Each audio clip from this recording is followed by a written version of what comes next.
သာသနာတော်နှစ်2564နှစ်ကောဇာတက္ကရာ1382ခုနှစ်နတ်တော်လာပြီကျော်9ရက်2021ခုနှစ်ဇန်နဝါရီလ3ရက်တနင်္ဂနွေနေ့ရန်ကုန်တိုင်းဒေသကြီးအစိုးရအဖွဲ့ကကြီးမှုကျင်းပအပ်သော2021ခုနှစ်နှစ်သက်ကူတရားလူတော်ဓမ္မပူဇာအထုဓမ္မသဘင်ခန္ဓာ၌ဟောကြားအပ်သောပြည်သူချစ်သောခေါင်းဆောင်များအကြောင်းတရားဒေသနာတော်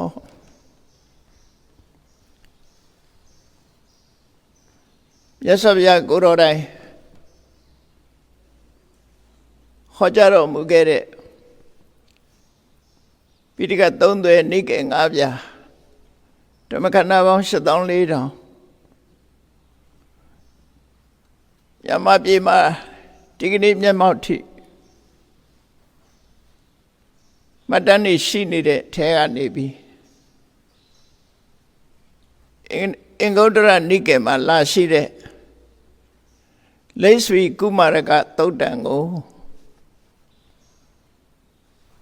ပြည်သူချစ်သောခေါင်းဆောင်များခေါင်းစည်းဖြင့်ဟောကြားမှာဖြစ်ပါတယ်ဒီတရားဟာမြတ်စွာဘုရားကိုယ်တော်တိုင်ဟောကြားတော်မူခဲ့တဲ့သုတ်တံကိုအခြေခံပြီးတော့ဟောတာဖြစ်လို့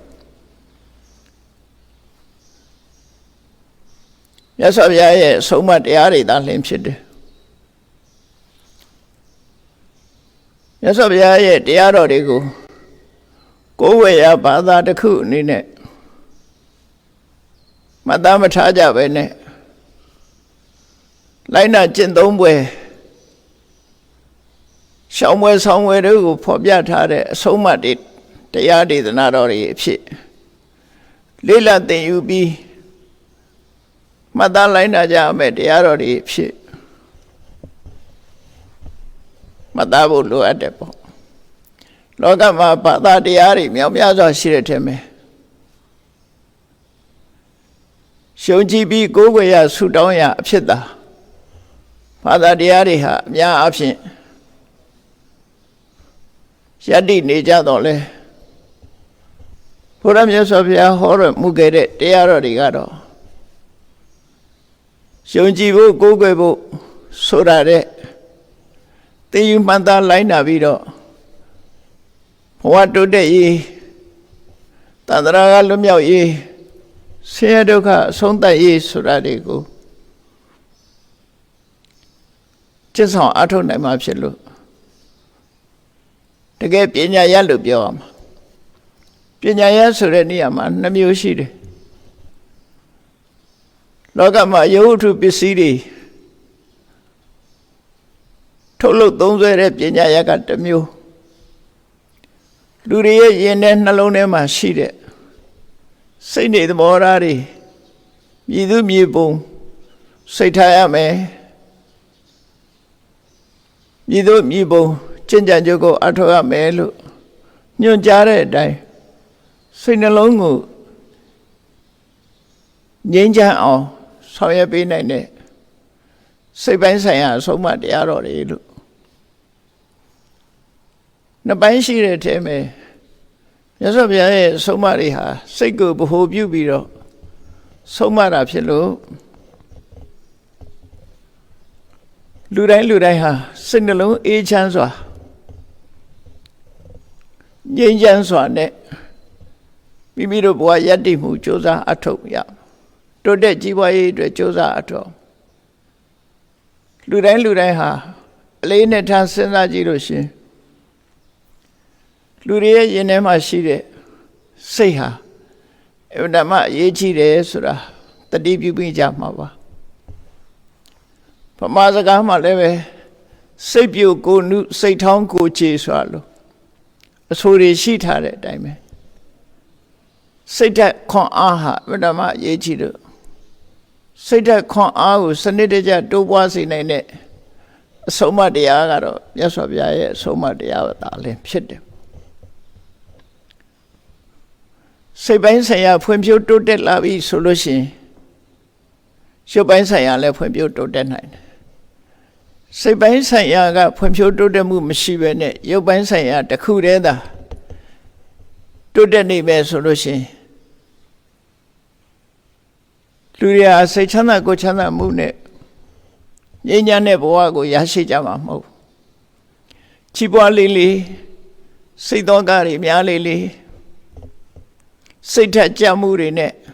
ကြုံတွေ့ပြီးတော့ငြိမ်းချမ်းမှုကလက်လွတ်ဆုံးရှုံးသွားနိုင်တာဖြစ်တယ်။ဒါကြောင့်မို့မြတ်စွာဘုရားဟောတဲ့ mind center teaching လို့စိတ်ကိုဗဟိုပြုပြီးတော့ဆုံးမတဲ့တရားဟာ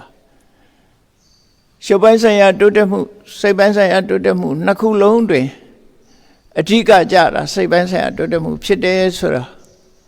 မှန်ကန်သောခံယူချက်နဲ့ခံယူထားဖို့လိုအပ်တယ်ပေါ့စိတ်နဲ့ပတ်သက်ပြီးမြတ်စွာဘုရားဟောထားတာတွေရှိတယ်မနောပုပ္ပင်ကမ္မထမ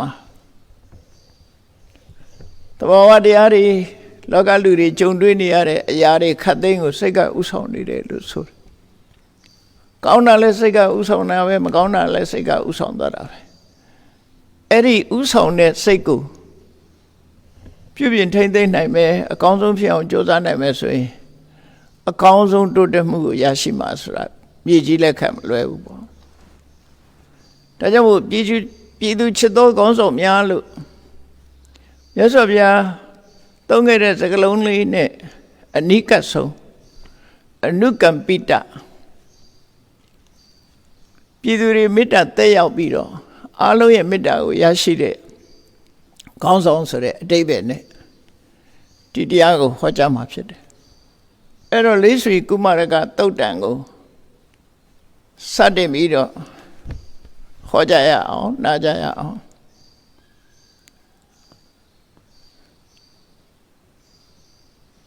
ယဝရတတော်ထေချာရှိစဉ်ကာလကမစ္စည်းမဒေသတဝိုက်ခရီးဒေသစာရီကြွပြီးတော့ထွထွရဒေသမှာတရင်သုံးနေထိုင်ပြီးတော်ရရဲ့အကျိုးလောကသားရဲ့အကျိုးကိုဆောင်ရွက်တော်မူတယ်ဒီသုတ္တမှာတော့မြတ်စွာဘုရားဟာဝေသာလီမြို့ဘာဝနာဆိုတဲ့တောအုပ်ကြီးအတွင်းရောက်ရှိနေထိုင်ပြီးလက်ရှိမင်းနေဆောက်လုပ်လှူဒန်းထားတဲ့ကုတကာရတာလာဆိုတဲ့ကျောင်းတိုင်းအတွင်းမှာတရင်သုံးနေတဲ့ချိန်ဖြစ်တယ်ဘာဝနာဆိုတဲ့တောအုပ်ကြီးလည်းမှာလက်ရှိတွေကလှပဆန်းကျဲအထွတ်တင်နဲ့ဆောက်အုံကြီးကိုဆောက်လုပ်ပြီးတော့လှူဒန်းထားတယ်စာပေမှာကုတကာရတာလာလို့မှတ်တမ်းတင်ထားတယ်အဲ့ဒီကုတကာရတာလာမှာသတင်းသုံးနေတဲ့အချိန်နေ့စဉ်လုံးနေကြထုံးစံအတိုင်းနည်းနည်းမိုးတော့လေးရောက်တဲ့အခါမြတ်စွာဘုရားဟာမြို့ထဲမှာဆွမ်းခံကြွတယ်ဆွမ်းခံကြွပြီးမိမိလုံလောက်ရုံရရှိတဲ့အခါမှာဆွမ်းမဖုံးပေးပြီး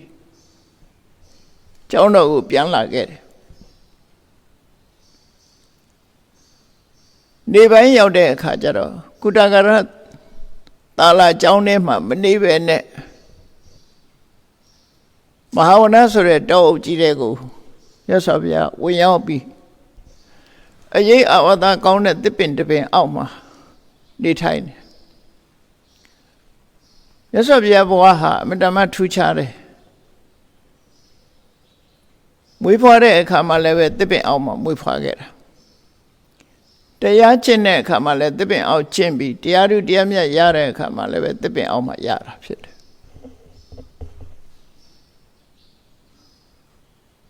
ဖျားဘုရား45နှစ်တာကာလပတ်လုံးမှာလည်းပဲထို့တစ်ပင်အောက်တွေတောရိပ်တွေမှာတရင်သုံးနေထိုင်တာကပြားပြီးပြိဋိဘဆန်တဲ့အခါမှာလည်းပဲကုသနာရပြည်မန္လမင်းတို့ရဲ့အင်ဂျင်ဥယျာဉ်တစ်ပင်အောက်မှာပဲပြိဋိဘဆန်တယ်လို့သူပြော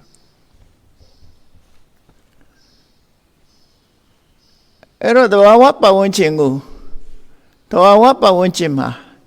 နေထိုင်ပြီးတော့မြတ်စွာဘုရားရဲ့ဘဝ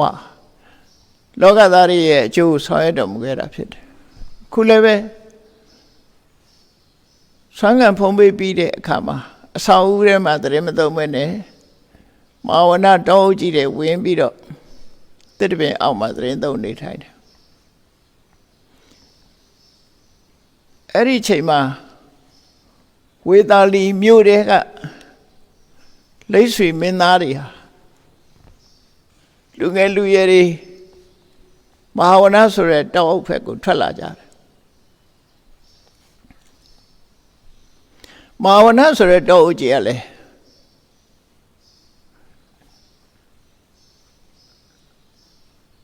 မြို့နားမှာအတော်ကြီးတဲ့တောအုပ်ကြီးဖြစ်တယ်မဟာသမယသုတ်ခေါ်တဲ့ကပိလဝနာကမဟာဝနဆိုတဲ့တောအုပ်ကတခုအခုဝေသာလီနားမှာရှိတဲ့မဟာဝနဆိုတဲ့တောအုပ်ကြီးတခုသူ့အလိုလေးပေါက်ပြီးတော့စိုက်ပျိုးထားတာမဟုတ်တဲ့တဘာဝတော်ကြီးကိုထိမ့်သိမ့်ပြီးတော့ထားတယ်အဲ့ထက်မဲ့မြို့ရဲရတဲ့ကနေပြီးထွက်လာပြီးတောထဲမှာဝင်ရောက်ပြီးကြည်ကြရှုကြလေးလာကြတာလောက်ကြတယ်ပေါ့နော်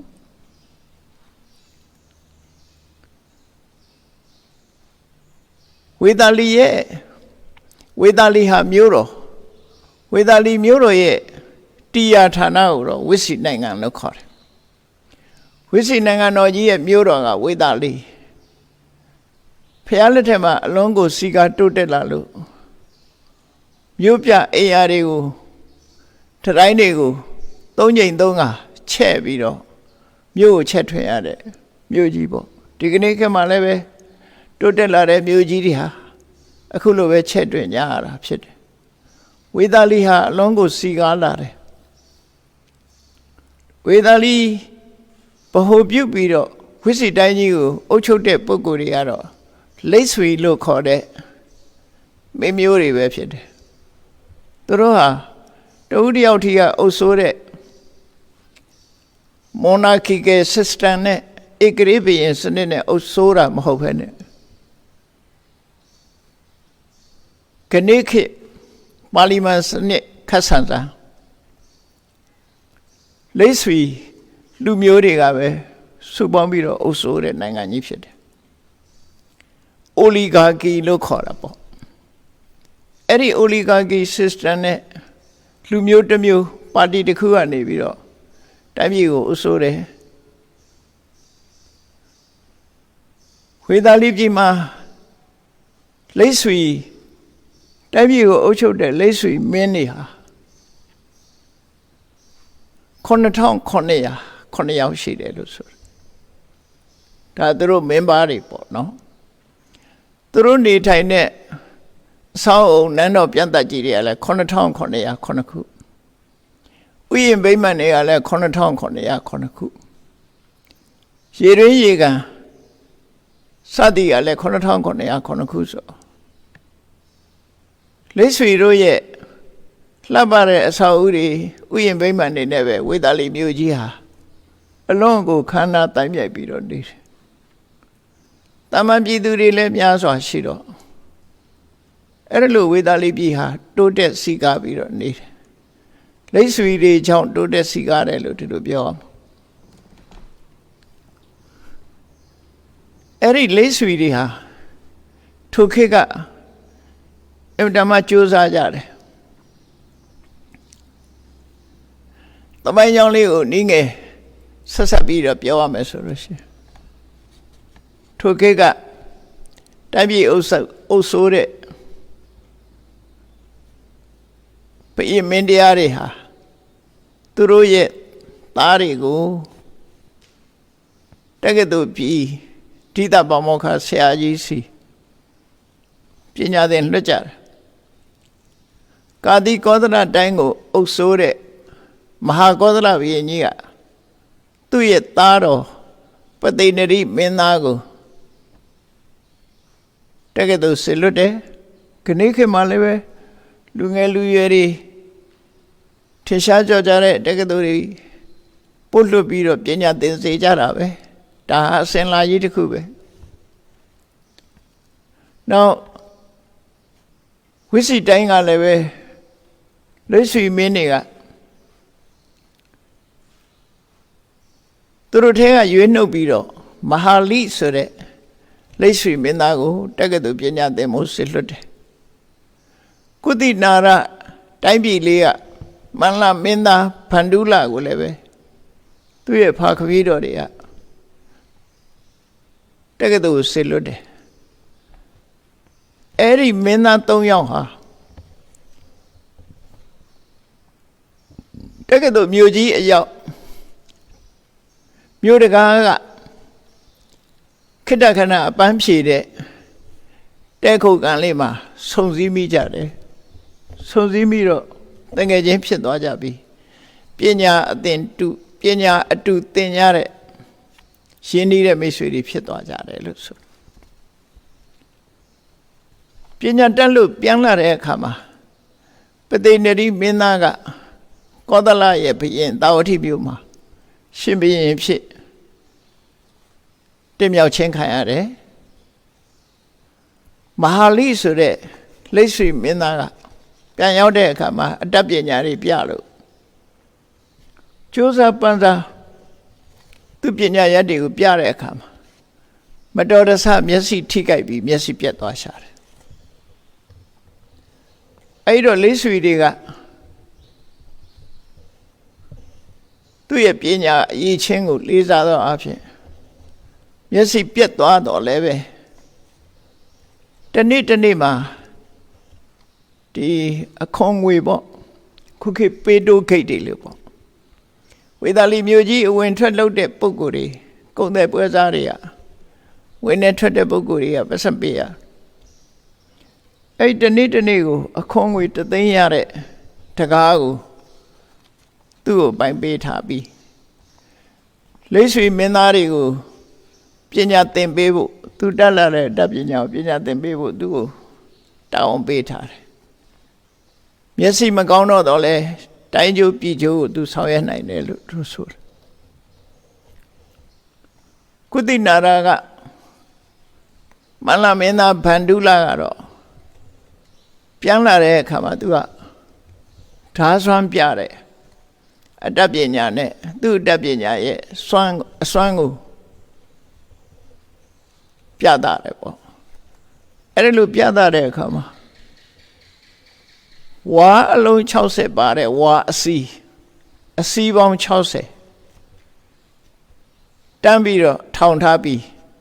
သူကခုံပြန်ပြီးတော့အဲ့ဒီဝါတွေကိုဓာဆွမ်းပြပြီးတော့ခုတ်ဖြတ်ပြတာသူတို့လက်ထက်ကလည်းပဲစွန့်ရည်တတိတွေအမတန်မှထက်ကြတယ်ပေါ့အဲ့ဒီမှာသူ့ရဲ့ပြပွဲမှာမလိုလားတဲ့ပုဂ္ဂိုလ်တွေကလူဆိုတာကောင်းတဲ့လူရှိတယ်လို့မကောင်းတဲ့လူလည်းရှိတာသူ့ကိုမလိုလားတဲ့ပုဂ္ဂိုလ်တွေကဗန္ဓုလပညာသင်ပြန်လာလို့ဓာဆွမ်းပြတော့မယ်ဆိုတဲ့အခါအဲ့ဝါးတွေထဲမှာမသိအောင်တိတ်တဆိတ်တန်ချောင်းတွေထည့်ထားတယ်ဝါစီတိုင်းမှာတန်ချောင်းနေပါအချိန်ကြလို့ဓာဆွမ်းပြတဲ့အခါမှာသူ့ရဲ့ဓာဆွမ်းတတ္တိနဲ့ခုံပြန်ပြီးတော့ဝါစီ60ကိုတစည်းပြီးဓာနဲ့ခုတ်ပြီးတော့ဖြတ်ပြတယ်နောက်ဆုံးအစီရောက်တဲ့အခါကျတော့ဓာသွားနဲ့တန်နဲ့ထိတဲ့အတန်လေးထွက်လာတယ်တန်ချင်းထိတဲ့အတန်လေးထွက်လာတဲ့အခါကျတော့သူကတန်ချောင်းတွေထည့်ထားတယ်ဆိုတာသိသွားတယ်အကုန်လုံးစစ်ဆေးကြည့်တဲ့အခါမှာဝါစီ60လုံးမှာတန်ချောင်းတွေထည့်ထားကြတယ်အဲ့ဒီမှာသူအလုံးကိုစိတ်ဆိုးသွားတယ်ငါပေါ်မှာချစ်မြတ်နိုးတဲ့မိတ်ဆွေသင်္ကားမရှိဘူးငါ့ကိုဒုက္ခရောက်အောင်လုပ်ကြတယ်အကယ်၍ငါ့ကိုပြောမဲ့လူရှိလို့တန်ချောင်းတွေထည့်ထားတယ်လို့သိရင်တန်ချင်းထိတဲ့အတန်မပေါ်အောင်ငါခုတ်ပြနိုင်တယ်ဆိုပြီးတော့ဓာတ်ကိုပြစ်ချပြီးတော့ဝမ်းနဲ့ပလက်ငိုကြွေးပြီးအလုံးကိုတတ်ပြီးတော့ သူ့ပေါ်မှာမဟုတ်တာကြံတဲ့လူတွေတတ်ပြီးတော့တိုင်းပြည်အာဏာကိုယူမယ်လို့ချိန်ဝါတဲ့အခါမှာသူ့ရဲ့မိဘတွေကချော့မော့ပြီးတော့ထားရတယ်သို့တော့သူ့စိတ်ထဲမှာအခဲမကြေလို့ဒီနိုင်ငံမှာတော့နေတော့ဘူးဆိုပြီးသူ့ရဲ့ကျောင်းတော်ကတငယ်ချင်းဖြစ်တဲ့ကောသလတိုင်းကပသိနရိနိုင်ငံဘက်ကိုထွက်သွားတယ်အပြေးပိုင်ထွက်သွားတယ်အဲ့ဒီကောသလတိုင်းရောက်တဲ့အခါကျတော့တာဝတိမြို့ရောက်တော့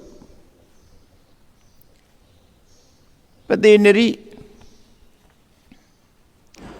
မင်းကသူ့ရဲ့စွမ်းရည်တတ္တိကိုရှုံကြည်တယ်လူချင်းလည်းခင်တယ်ဒါကြောင့်မို့သူ့ကိုစစ်သူကြီးရာထူးပေးထားတယ်ဗန္ဓုလစစ်သူကြီးဆိုတာအဲ့ဒီကနေလာတယ်မြန်မာနိုင်ငံမှာလည်းပဲစစ်သူကြီးဗန္ဓုလဆိုတာအဲ့ဒီနာမည်ယူပြီးတော့ဘာကြီးတော့မင်းတရားလက်ထက်မှာ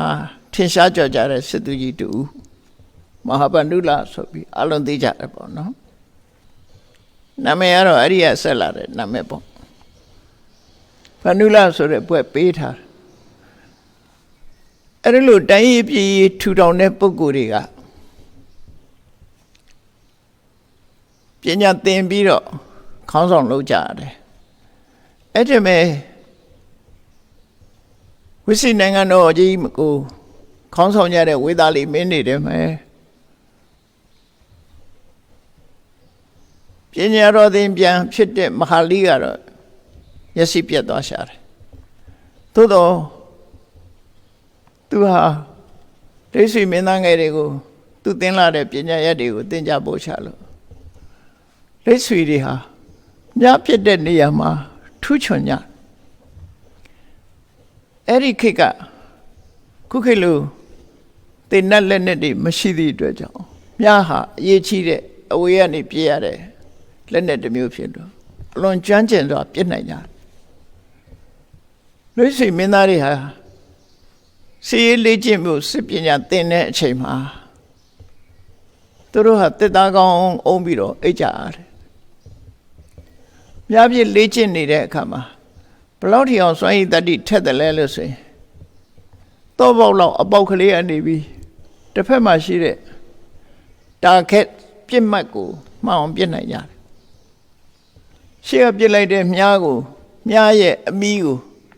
နောက်ကမြားကထိမှန်အောင်ပြစ်နိုင်တယ်အဲ့ဒါလောက်ထိအောင်သူတို့မြားပြည့်စွမ်းရည်တတ္တိရှိခဲ့ကြတယ်သင်လဲသင်ကြားကြတယ်ဒါပိဋကတ်တော်ထဲမှာရှန္ဒနာကဆွမ်းခံသွားရင်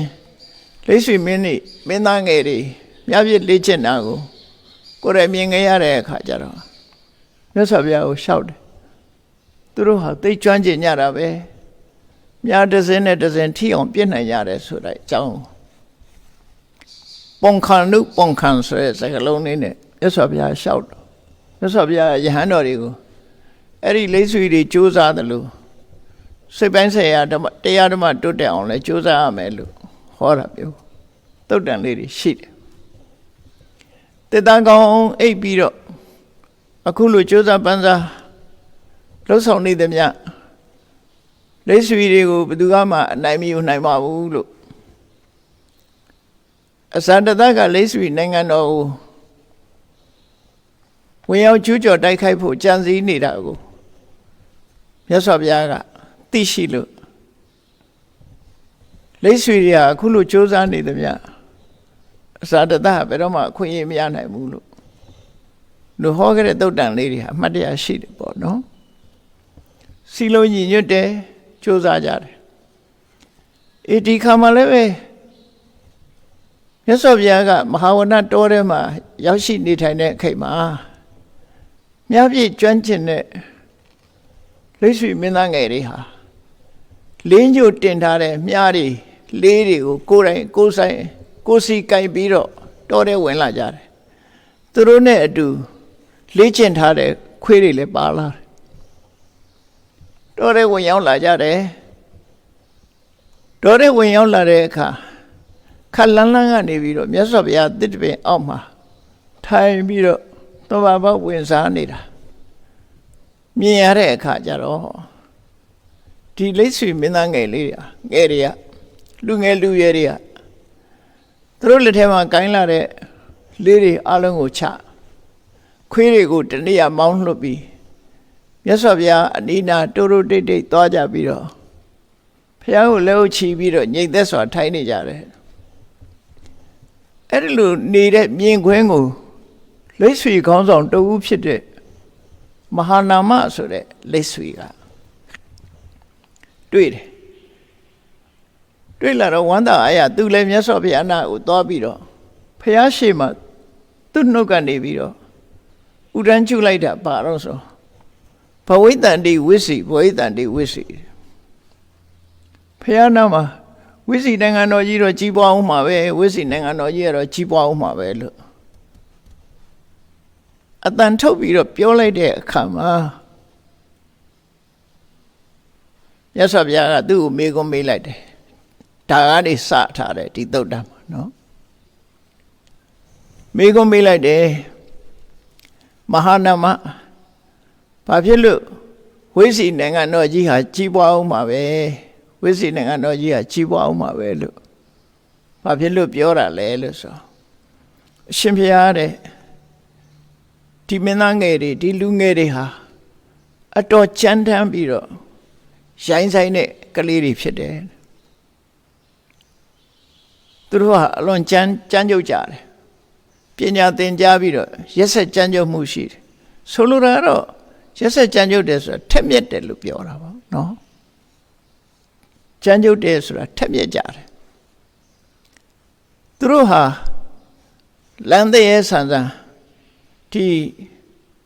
ရှင်ကျေးသိမ်မွေးတဲ့ပုဂ္ဂိုလ်တွေမဟုတ်ဘူးတဲ့မြို့ရဲရွာထဲမှာဆိုလို့ရှိရင်လက်ဆောင်ပစ္စည်းတွေပါတယ်ရှူသားတာတွေ့လို့ရှိရင်သူတို့ကလူရက်ပြီးစားတော့လာကြတယ်မင်းသားတွေလမ်းတဲ့ခက်ဆန်တန်ပေါ့နော်အဲ့လိုရိုင်းပြတဲ့ကလေးတွေအမျိုးသမီးတွေဆိုလို့ရှိရင်နောက်ကနေတစ်တဆိတ်လိုက်ပြီးတော့ခြေထောက်နဲ့ကန်ကြောက်တာတို့ပြောင်းတာနောက်တာစတာတို့လှုပ်လေရှိကြတယ်တော့ဒါကတော့လူငယ်တွေရဲ့သဘာဝကိုပြောတဲ့အဓိပ္ပာယ်ပဲအဲ့ဒီလိုရိုင်းပြတဲ့မာနကြီးတဲ့ကလေးတွေဟာအခုချိန်မှာမြတ်စွာဘုရားရှေ့မှာတိတ်ဆိတ်နဲ့လက်အုပ်ကလေးချီပြီးတော့ငြိမ်သက်ထိုင်နေတာမြင်လို့ဒီလောက်ရိုင်းတဲ့ကောင်လေးတွေအခုလိုငြိမ်သက်တာဟာအတွန်းအံ့ဩစရာကောင်းလို့လူရင်ကြီးလေးတွေဖြစ်နေတာမြင်လို့တပည့်တော်ဝမ်းသာအားရဖြစ်ပြီးဘဝိတ္တန္တိဝိစီဘဝိတ္တန္တိဝိစီနိုင်ငံတော်ကြီးဟာကြီးပွားတိုးတက်အောင်မှာပဲလို့ပြောလိုက်တာပါလို့အဲ့ဒီကနေပြီးတော့ဒီသုတ်တံကိုစားတာပဲအဲ့တော့မြတ်စွာဘုရားကမဟာနာမကိုဟောတယ်ယတ္တကတ္တစီမဟာနာမကုလပုဒ္ဒတပိစဓမ္မသံဝိသန္တိ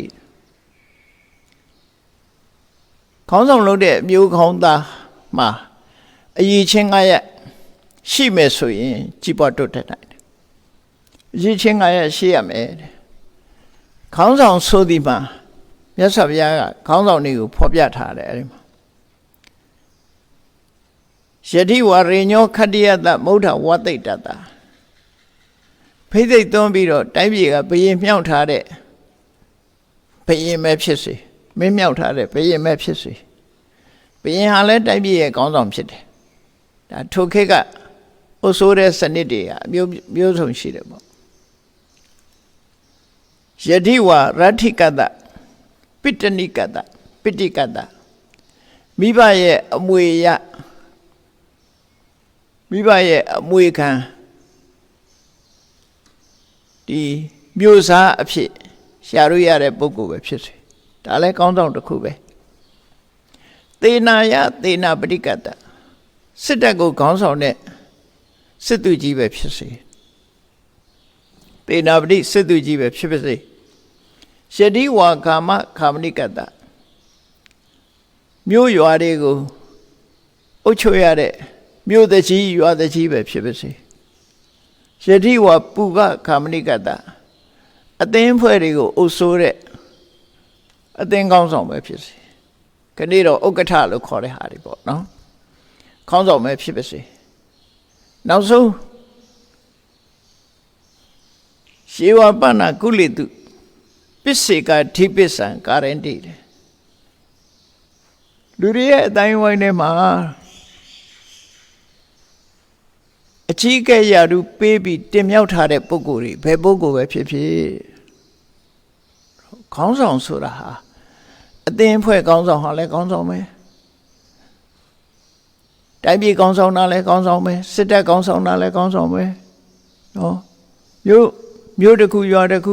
မြို့ရွာခေါင်းဆောင်တာလည်းခေါင်းဆောင်ပဲတိုင်းပြည်လုံးခေါင်းဆောင်တာလည်းခေါင်းဆောင်အဲ့ဒီခေါင်းဆောင်မှန်သမျှလို့သူတို့ဆိုလို့တယ်အဲ့ဒီခေါင်းဆောင်တွေဟာပြည်သူချစ်သောခေါင်းဆောင်ဖြစ်ရမယ်လို့ဆိုလို့တယ်အရေးကြီးတာဒါစိတ်ပိုင်းဆိုင်ရာကိုအဓိကထားဟောတာနော်အလို့လျောက်ကပြည်သူကချစ်မှာမဟုတ်ဘူးသူတို့ရဲ့လှုပ်ဆောင်တဲ့ချက်တွေပေါ်မှာမူတည်ပြီးတော့ပြည်သူကချစ်တဲ့ခေါင်းဆောင်ဖြစ်လာအလုံးအဖွဲ့အစည်းခေါင်းဆောင်ဆိုအဖွဲ့အစည်းကစစ်တပ်ခေါင်းဆောင်ဆိုရင်စစ်တပ်ကမြို့ပြခေါင်းဆောင်ဆိုရင်မြို့ပြလူထုကပါတီခေါင်းဆောင်ဆိုရင်ပါတီဝင်တွေကဆိုလိုတာအလုံးကကျင့်တဲ့နှစ်သက်တဲ့ပုဂ္ဂိုလ်မျိုးမျက်နှိုးတဲ့ပုဂ္ဂိုလ်မျိုးဖြစ်အောင်ကြိုးစားရမယ်ဒီလိုဆိုလိုတယ်မြတ်စွာဘုရားအဲ့တော့မြတ်စွာဘုရားရဲ့အဆုံးအမတွေကမေတ္တာသက်ဝင်ချစ်ခင်မှစီလုံးမှုဆိုတဲ့မေတ္တာနှောင်ကြိုးနဲ့တဲမှပို့ပြီးတော့ခိုင်ပါတယ်အချင်းချင်းမေတ္တာသက်ရောက်ပြီးတော့လုပ်ငန်းကိစ္စတွေအောင်မြင်အောင်ဆောင်ရွက်နိုင်မှုအတွက်စိတ်ဓာတ်ဟာဘလောက်အရေးကြီးတယ်လို့စိတ်ဝမ်းကွဲနေတဲ့အဖွဲ့အစည်းတရားဟာဘာပြောအလေးနဲ့ထားမှာမဟုတ်ဘူးတုံးနဲ့တူမေတ္တာသက်ရောက်နေပြီဆိုရင်ပြောသမျှဟာခြေနှံအားရဝယ်ဖြစ်ပြီးတော့အလုံးလက်ခံကြမှာဖြစ်တယ်ဒါကြောင့်မို့လို့လူတွေရဲ့အဖွဲ့အစည်းမှာမေတ္တာဟာအရေးကြီးဆုံးပဲလို့တုံးနဲ့တူလက်တွဲဖို့ညီညွတ်ဖို့စီလုံးဖို့ဆိုတာမေတ္တာမပါဘဲနဲ့မဖြစ်နိုင်ဘူးဘယ်ကိစ္စမှာပဲဖြစ်ဖြစ်သွေးကွဲနေတယ်ဆိုတာမေတ္တာတူနဲ့တူစိတ်ဓာတ်ချင်းမတိုက်ဆိုင်တာကိုပြောတာဟိုလိုအေးသွေးပြီးသွေးအိုသွေးကွဲတာပြောတာမဟုတ်ဘူးသွေးကွဲတယ်ဆိုတာစိတ်ဓာတ်ချင်းမတိုက်ဆိုင်တာတွေကိုပြောတာအဲ့တော့အားလုံးဟာစိတ်ဓာတ်တွေညီညွတ်နေရမယ်လို့ဆိုလိုတယ်အဲ့ဒါမှအဓိကဘာလို့ကြီးပွားတိုးတက်နိုင်တယ်အောင်မြင်နိုင်တယ်လို့ဒီသုတ္တန်ကိုဟောတာမြတ်စွာဘုရားအဲ့တော့မြတ်စွာဘုရားဟောတဲ့ဒီအလုံးရဲ့မေတ္တာကိုရအောင်ယူတဲ့ဤလေးဒီမှာမြတ်စွာဘုရားဟောပြတာအချက်၅ချက်ပဲပြောထားတယ်ဒါကတော့နမူနာတစ်ခုအနေနဲ့သင်္ကန်းစာတစ်ခုအနေနဲ့ပြောတာကိုယ်နဲ့ကိုယ်ပတ်ဝန်းကျင်ခေတ်ကာလအလျောက်ပတ်ဝန်းကျင်တွေကိုချက်ထွင်စဉ်းစားပြီးတော့အခြေခံကြတာကိုမှတ်ယူကြအောင်မှာဖြစ်တယ်ဒီသုတ္တမဟောထားတာကနံပါတ်1အဲ့ဒီခေါင်းဆောင်မှာအရေးတယူရှိရမယ်မိဘတွေကိုဒီခေါင်းဆောင်လုပ်တဲ့ပုဂ္ဂိုလ်ဟာတလေးတစားထောက်ပံ့နေမြတ်နုပြုစုတယ်ဆိုတာမျိုးရှိရမယ်ဒါသူကိုယ်တိုင်ကမေတ္တာပေါ်မိဘအပေါ်မှာမေတ္တာထားမှုကိုပြောတာလူတိုင်းဟာမိဘမေတ္တာရသလားဆိုမရနိုင်ဘူးမိဘကမေတ္တာပြည့်နေတဲ့သားသမီးတွေလည်းရှိတာပဲအဲ့တော့နံပါတ်1ကိုယ်နဲ့အနိစ္စဆုံးမိဘရဲ့မေတ္တာမိဘကိုမိမိအနေနဲ့ဝတရားခြေပြွန်ပြီးတော့အလေးနဲ့ပြုစုရမယ်လေးစားရမယ်မျက်နှာရမယ်ဒါတစ်ချက်နောက်တစ်ခါကိုယ်နဲ့အတူတကွနေဘက်တည်းကဘယ်သူတွေတုံးဆိုလို့ရှိရင်အိမ်တောင်ဘက်မိသားစုဆိုတာကိုယ့်ရဲ့မိသားစုရဲ့မေတ္တာကိုလည်းရဖို့လိုတယ်အဲ့တော့လူတိုင်းကမိသားစုမေတ္တာရလားဆိုမရဘူးအိမ်မှာစီလိုကြီးပြုတ်ကွဲနေတဲ့လူအိမ်တော်တွေအများကြီးရှိတယ်ဟောမေတ္တာမရကြဘူးမိသားစုရဲ့မေတ္တာ အိမ်မှာအလုံးလုံးတဲ့ဝန်ထမ်းတွေရဲ့မေတ္တာကြီးရင်ကြီးသလိုနဲရင်နဲသလိုပေါ့ကိုယ့်ရဲ့ဝန်ထမ်းတွေမိသားစုတွေရဲ့မေတ္တာကိုလည်းရအောင်ကိုယ်တိုင်ကသူတို့အလေးနဲ့ထားမေတ္တာထားပြုစုမေတ္တာထားပြီးတော့ထောက်ပံ့နေဆက်ဆံနေဒါဒုတိယအချက်တတိယအချက်ကတော့ခိတ္တသမ္မန္တခိတ္တကမ္မန္တသမ္မန္တသပြောဟာတွေဆိုတဲ့ဒီစကားလုံးကိုသုံးထားတာခိတ္တဆိုတာလဲမြေကမ္မန္တဆိုတာလုပ်ငန်းခွင်သမ္မန္တဆိုတာအနီးဆိုလိုတာကိုယ့်ရဲ့အိမ်နာနေခြင်းအလုပ်ကိုင်လုပ်ငန်းခွင်နေခြင်းကိုယ်နိုင်ငံဆိုရင်နိုင်ငံနေခြင်းအိမ်နေခြင်းနိုင်ငံလို့ပြောတယ်အိမ်နေခြင်းနိုင်ငံနေအလုပ်တူနေတဲ့ပုဂ္ဂိုလ်တွေအလုံးဟာဆိုလိုတာကနေ့ခေတ်အမြင်နဲ့ပြောမယ်ဆိုလို့ရှိရင်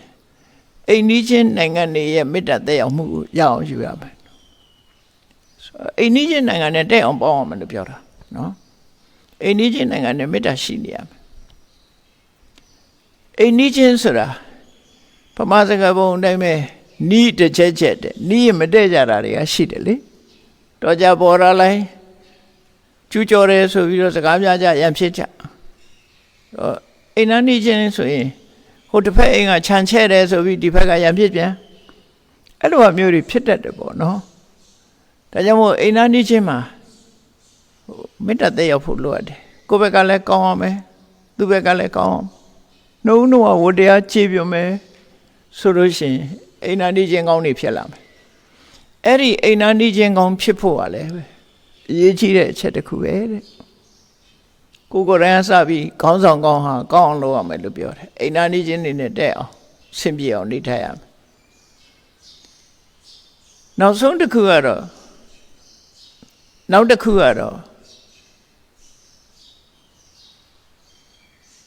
ဓလေ့ထုံးတမ်းစဉ်လာ tradition လို့ခေါ်တဲ့အရာတွေပေါ့ရှေးရိုးစဉ်လာလူတွေအများသောအားဖြင့်နတ်ကိုးကွယ်တဲ့အဆင့်ကလာခဲ့ကြတာတွေများတယ်အဲ့တော့ရှေးရိုးစဉ်လာပူဇော်ပွဲကိုခံယူတဲ့နတ်တွေရှိကြတယ်မြန်မာပြည်မှာလည်းဆိုရင်အိမ်တွေမှာအုံသီးဆွဲကြတယ်ပူဇော်မှုလေးတွေလုပ်ကြတယ်ပေါ့ဒါနတ်ပူဇော်တာဟာနတ်ကိုးကွယ်တာနဲ့မဆိုင်ဘူးနော်နတ်ကိုးကွယ်တာမျိုးပြောတာမဟုတ်ဘူးပူဇော်တယ်ဆိုတဲ့အဓိပ္ပာယ်ကအလေးထားတယ်ကျွေးမွေးတယ်ပေးကမ်းတယ်ဆိုတဲ့အဓိပ္ပာယ်မျိုးရောက်တယ်ကိုးကွယ်တယ်ဆိုတာတော့သူပြောသမျှအကုန်လုပ်တာပေါ့သူစကားပဲအကုန်နားထောင်တယ်ဆိုတော့မှကိုးကွယ်တာဆိုတော့ကိုယ့်အိမ်ဧည့်သည်လာလို့ရှင်ဘယ်သူပဲလာထမင်းတန်ထမင်းကော်ဖီတန်ကော်ဖီဆိုပြီးအခမ်းကြတာအဲ့ဒီအခမ်းတာလဲပူဇော်တယ်လို့ခေါ်တာပဲဟောစာပေမှာကိုယ်လာတဲ့ဧည့်သည်ကိုကအခမ်းနဲ့ကျွေးမွေးတယ်ဆောင်းလျှော်တယ်အဲ့ဒါလိုပဲကိုမမြင်ရတဲ့နတ်တွေထုံးတမ်းစဉ်လာလုံးနေတဲ့နတ်တွေရဲ့မေတ္တာကိုလည်းရယူအောင်ဝတ္တရားမပြတ်နေဖို့လိုအပ်တယ်လို့ဆိုလိုတယ်နော်ဝတ္တရားမပြတ်သူတို့ကိုအတိမတ်ပြုပြီးတော့ပူဇော်နေရချပူဇော်မှုကိုပေးရမယ်ဘယ်သူပဲဖြစ်ဖြစ်လူဆိုတာတရဝါဆိုတာတရိษံကအစပဲစဉ်းစားကြည့်လေခွေးတောင်မှပဲကိုယ်ကမေတ္တာရှိပြီးတော့သူ့ကိုကျွေးတယ်မွေးတယ်ဆိုလို့ရှိရင်ကိုယ့်ပေါ်မှာသူမေတ္တာသက်ရောက်တာပဲနော်မေတ္တာသက်ရောက်တယ်အဲ့တော့တရိษံကတော့မှပဲအမှန်တန်ရိုင်းပြတဲ့ကြားကြီးတွေကစနော်ချင်းသေးတွေကစမွေးထားကြတာတွေရှိတယ်အဲ့ဒါတွေဟာကိုယ်ကမေတ္တာသက်ရောက်ပြီးတော့နေလို့ရှိရင်သူတို့မေတ္တာအပြန်လှန်တော့လာတာပဲအလုံးလာအဲ့တော့လူတွေဆိုပဲမလားပဲရှိမလားကိုမမြင်ရတဲ့နတ်တွေကလည်းပဲအဲ့ဒီလိုကိုယ်မေတ္တာတုံ့ပြန်မယ်ဆိုတာကိုသဘောပေါက်ရမှာပဲနော်မြင်ရတဲ့သတ္တဝါရှိသလိုမမြင်ရတဲ့သတ္တဝါတွေရှိတယ်အဲ့ဒီမမြင်ရတဲ့သတ္တဝါတွေကလည်းကိုယ်ပေါ်မှာ ကိုငါ့ကိုအလေးပြုတယ်ငါ့ကိုမေ့မထားဘူးပြစ်မထားဘူးဆိုပြီးသူတို့လည်းကျေနပ်မှာပဲလေတာအဲ့ဒီကျေနပ်မှုရအောင်မမြင်ရတဲ့တရားဖြစ်တဲ့နတ်တွေရဲ့ကျေနပ်မှုကိုရအောင်ဒီမျက်နှာချင်းပူဇော်ခြင်းဆိုတာလုပ်ရမယ်လို့ပူဇော်ရဲဆိုတာပိရကဏ္ဍကိုပြောတာပဲနော်ဗမာစကားမှာတော့ပူဇော်ရဲဆိုရင်ဒီကွဲလွဲမှုဖြစ်တယ်မှန်တော့ကိုယ်အိမ်လာတဲ့ဧည့်သည်ကိုကော်ဖီတိုက်တာဒါကော်ဖီနဲ့ပူဇော်တယ်လို့သုံးလို့ရစာပေရနော်ပူဇော်တာပဲဒါလည်းပူဇော်တာအဲ့ဒါလို့ပေကဏပူဇော်တာမျက်နှာမှုကိုပြတာတွေဟာသူစီကမေတ္တာကိုရလာတာပဲအချင်းချင်းပြန်ပြန်မေတ္တာရသွားပြီဆိုလို့ရှင်ကောင်းတူဆိုးပဲဆိုတာဖြစ်လာတယ်အချင်းချင်းမေတ္တာတက်ရောက်လာလို့ရှင်ကိုဟာကြီးပွားတိုးတက်ဖို့အနေအထားတစ်ခုအထောက်အကူဖြစ်လာတယ်နောက်ဆုံးတစ်ခုကတော့စာပေထဲမှာသုံးတဲ့စကားလုံးကသမဏဖြစ်မနာလို့သုံးတယ်ခုခေတ်နဲ့ပြောမယ်ဆိုရင်ဘာသာရေးပုဂ္ဂိုလ်တွေလို့ပဲပြောလို့ရမှာပေါ့နော်ဘာသာရေးဆရာတွေ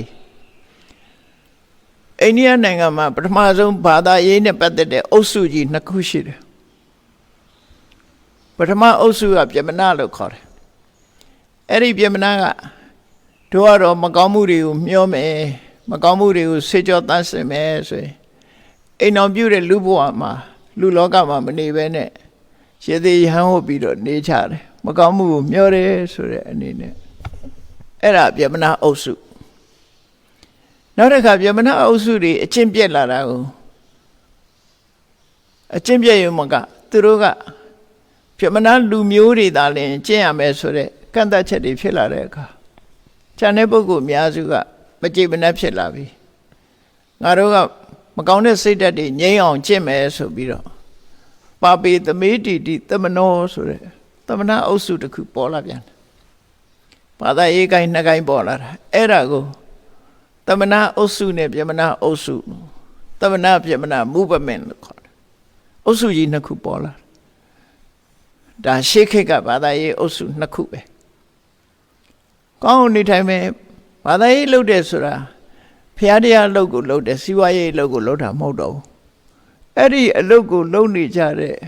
အကျင့်ကောင်းနေထိုင်ကောင်းတဲ့ပုဂ္ဂိုလ်တွေကိုလည်းယူသေးရမယ်မျက်နှာရမယ်လေးစားရမယ်ပေးကမ်းထောက်ပံ့ရမယ်ခေါင်းဆောင်လုပ်တဲ့ပုဂ္ဂိုလ်ဟာပြန်ပြီးတော့ချုပ်လိုက်လို့ရှင်မိဘတွေကိုပေးကမ်းထောက်ပံ့ရမယ်မိသားစုနဲ့ဝန်ထမ်းတွေကိုပေးကမ်းထောက်ပံ့ရမယ်အိမ်နီးချင်းနိုင်ငံတွေအိမ်နီးချင်းအရက်တွေအားလုံးကိုတတ်နိုင်သမျှပေးကမ်းထောက်ပံ့ရမယ်တတိတစားဆက်ဆံရမယ်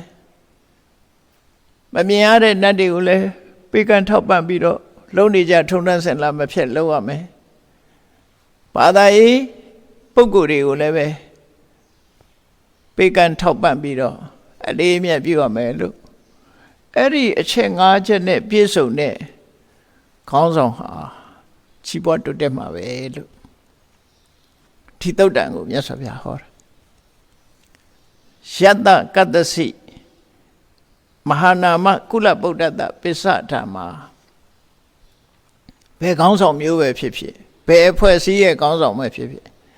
တိုင်းပြည်ခေါင်းဆောင်ပဲဖြစ်စေပါတီခေါင်းဆောင်ပဲဖြစ်စေစစ်တပ်ခေါင်းဆောင်ပဲဖြစ်စေကုမ္ပဏီခေါင်းဆောင်ပဲဖြစ်စေအသင်းအဖွဲ့ခေါင်းဆောင်ပဲဖြစ်စေရပ်ကွက်ထဲမှာကနေခေပရဟိတခေါင်းဆောင်ပဲဖြစ်စေအဲ့ဒီလိုခေါင်းဆောင်တွေဟာအခုလို့အလွှာအသီးသီးကမေတ္တာတွေရထားလို့ရှင်အဲ့ဒီအလွှာအသီးသီးကသူ့ကိုကောင်းတဲ့စိတ်နဲ့အမြဲတမ်းဆုတောင်းနေကြမှာဖြစ်တယ်တဲ့ဘယ်လိုဆုတောင်းကြစိရန်ဇီဝသက်ရှိပါစေဒီကမာယုံပါလေးဟိအသက်ကိုရှေးစွာထိမ့်သိမ့်နိုင်ပါစေဆိုတာကျမ်းမာပါစေသက်ရှိပါစေကျမ်းမာပါစေလို့သူ့ပေါ်မှာဒီမေတ္တာစိတ်တွေရောက်နေကြတယ်လို့ဆိုတယ်အခြေခံအပြင်အလုံးရဲ့မေတ္တာကိုရတော့အလုံးကသူ့ကိုကောင်းတဲ့ဆုတွေတောင်းကြတယ်